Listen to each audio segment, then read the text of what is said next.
Well, companies in one of this country's burgeoning industries are at risk of fleeing to Australia to make the most of new tax incentives. That's the warning from the New Zealand Game Developers Association, which says Australia's new 30% digital games tax offset may just prove too lucrative. It wants our government to offer incentives to keep developers here and to make screen production grants more accessible. For more on this, we're joined by Stephen Knightley of game developer Rocket Works. Hi Stephen, thanks so much for coming in and talking to us tonight. We are talking, of course, about gaming. People might not realise just what a huge industry it is. Can you put that into perspective for us? Yeah, well, so look, we know how successful New Zealand's film and TV industry, and the games industry is probably like flying a little bit under the radar, but it's actually worth about $250 million a year, and there's probably over 1,000 people who are full-time professional video game developers working in New Zealand. And it's been one of our fastest growing creative industries and also one of our fastest growing tech industries. And sort of under-recognised by the sound of things. It is, but we've actually had like several #1, global hit games made out of New Zealand, so, we punch above our weight. We do pretty well at it.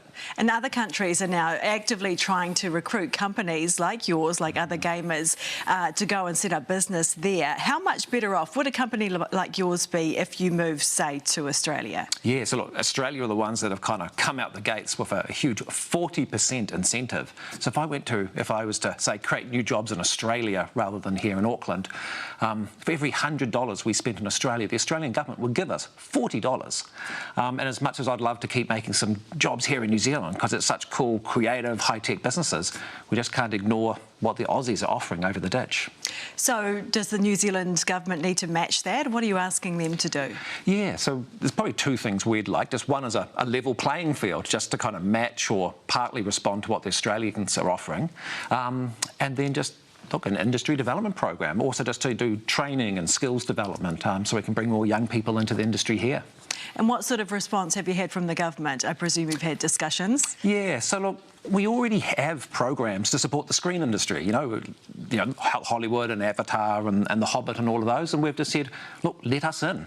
Often the people who are making video games are actually the same people who could go do film visual effects. They're using the same software, they've got the same skills and the same training.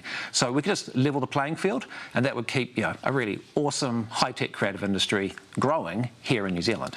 So if that doesn't happen, what is at risk here in terms of the size of the industry? What are we at risk of losing? Yeah, new jobs and growth.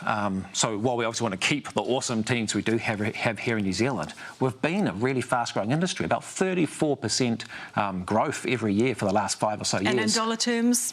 It's a $250 million industry, and we were on track to be almost $1 billion industry in a few more years. And the Aussies are going to get that rather than us. Unless there's some action. Yeah. Okay, yes. Well, let's see what happens there. Hey, Stephen, thank you very much for coming in. Thank you.